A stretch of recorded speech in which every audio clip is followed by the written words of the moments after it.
kailangan ni Tikram ang kakulab kasi nabuhay siya na hindi nakikikulab sa mga charity vlogger, no?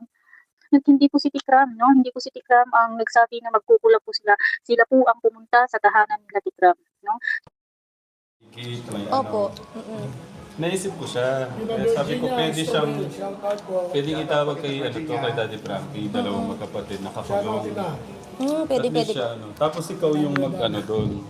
Parang i-guide mo si Daddy Frankie doon. Pwede na collaboration nga. Bago ako malis, Kailan po kayo, Alex? sa March na po. Dapat pala makuha ko kagad yung address, tapos punta niyo si Daddy Frankie para masagip niyo yung ano. Wala pa man, nagpapasalamat na po ako sa Yung gagawin po di ba niyo yung birthday din ni Tatay Ram? Nasabi ko. Nakaka-proud siya. Nilakihan ko na nga yun eh. Yung kamukha niya, parang yung dalawang magkapatid na nakakulong doon sa yung dalawang babae. Yung nakakulong yung dalawang babae. Di ba, medyo nag-okay Okay na yan. Pagka Konti lang naman yun. i-mission ni Ate Michelle yun, punta ni Okay na, pero nandiyan na lahat natin halos. kay Ate Michelle. 60. Punta ni Ate Michelle din si Daddy Frankie, tapos ituro niya yung dalawang magkapatid. Sabi ko nga po, si Frankie, ngayon pa lamang po umuusbong yung channel niya. Si Tikram, stable na po yan, mga kapisin, mga katikram. So, yung pagpunta po nila sa tahanan nila Tikram, ibig sabihin, no, ilalay po yun ni Tikram, no? So, ayun nga, no, at huwag niyong sabihin na dahil sikat na, no, si Frankie.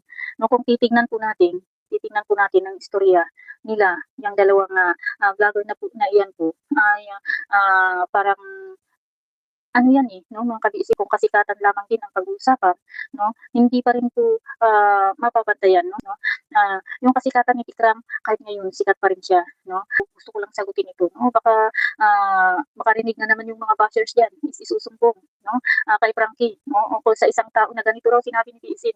Sabi ko nga po, si Frankie, ngayon pa lamang po umuusbong yung channel niya. Si Tikram, stable na po yan, mga kabiisin, mga katikram, no. So, huwag niyong sabihin na ginagamit ni Tikram si Frankie kasi siya po ang dinayo. Hindi po si Tikram ang dumayo sa kanila. At sa totoo lang, hindi naman talaga kilala dati ni Tikram ito Kaya sobrang Mas magaling kayo, sir. Alam niyo kung bakit? Mula nung makakapagsimula ako sa social media, bago ako magsimula, napapanood ko po kayo. Kaya kung ano yung mga strategy or yung mga ginagawa ko, yung mga idea na yun is galing po sa inyo, galing kila...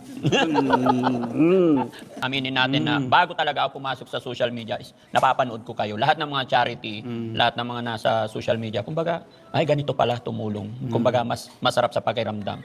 At sa totoo lang, hindi naman talaga kilala dati ni Tikram ito Dala-dala lang po ni Jabina, mga kabiisin, no? Kaya nga, tingnan nyo, tinanong ni Tikjun kung paano mo nakilala.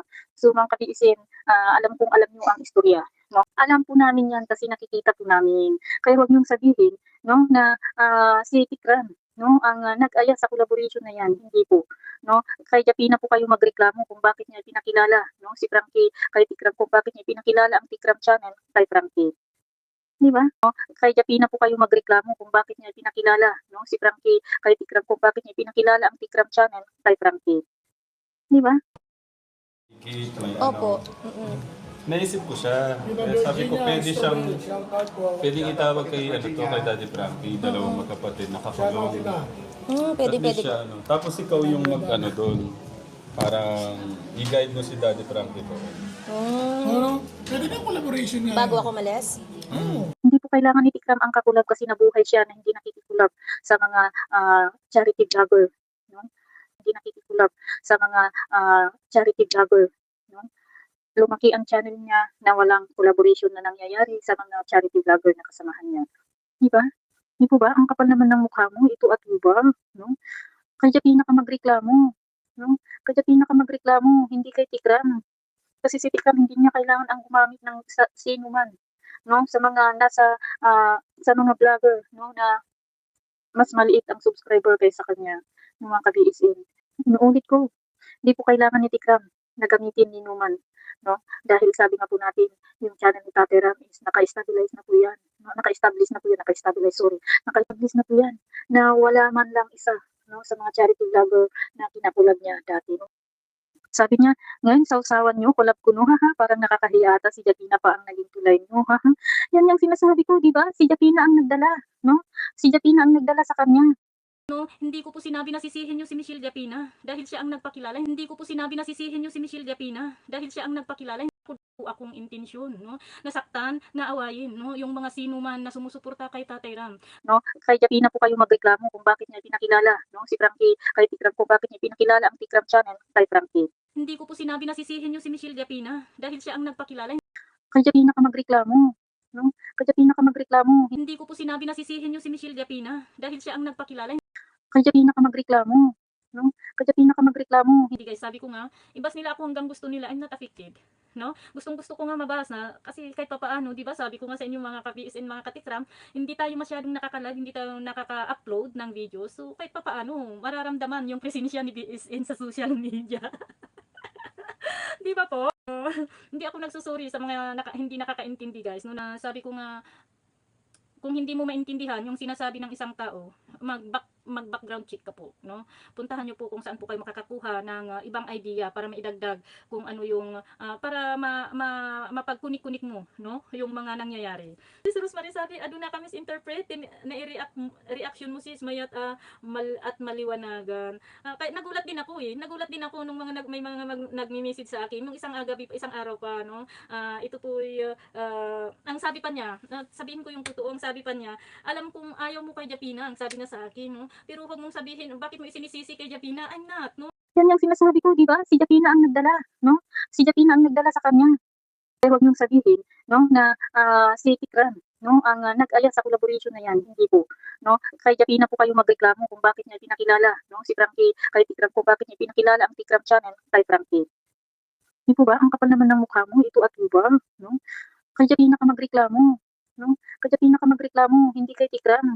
Kilala lang naman yan dahil hinila siya ni Diapina, no? Hinila siya ni Diapina, si Diapina ang pumunta sa kanya, no? Nung kasagsagan ng away-away po nila, si Diapina po ang pumunta sa kanya, tapos sabi niya, ganito ganyan, that is history, no?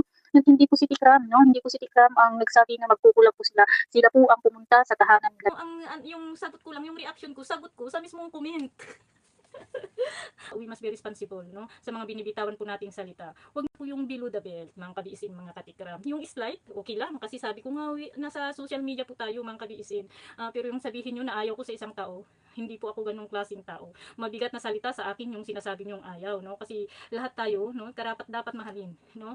Hindi yung ayaw. Kaso nga lang may mga ugali ng isang tao na hindi po natin nagugustuhan. Kaya medyo alof or medyo, alam nyo yung inaano po natin yung sarili po natin sa kanila. So, yun po yung sinabi niya sa akin kasi sinabi ko raw, totoo naman sinabi ko na huwag si Tikram, no, ang ibas nyo. Kasi hindi naman si Tikram ang kung bakit nagkakilala sila ni Frankie, kundi si Diapina. Yun pa kasing sinabi ko, di ba?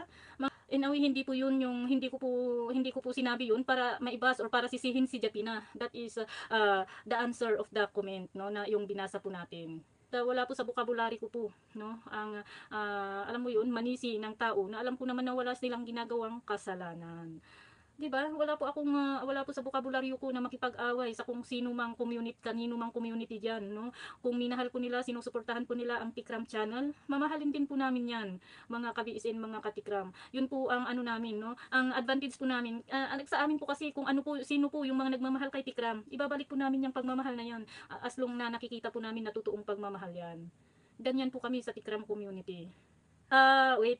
Sana, no, naintindihan niyo po yung paliwanag ko patungkol po doon sa sinabi ko nung nakaraang live, no? Sabi ko nung sabi nila sa akin, binabas kasi si Brenda dahil sa reaction mo daw sa comment. Ay, wala akong pakialam sa bashers ko. Kung bashers ko yan, wala po akong pakialam, ma'am. Bas sila. At least sa akin malinis ang konsensya ko sa bashers ko. Wala akong pakialam sa iyo. Gawin mo ang gusto mo, sabihin mo ang gusto mo, wala akong tinatago. Yun. No, hayaan niyo silang mambas sa akin.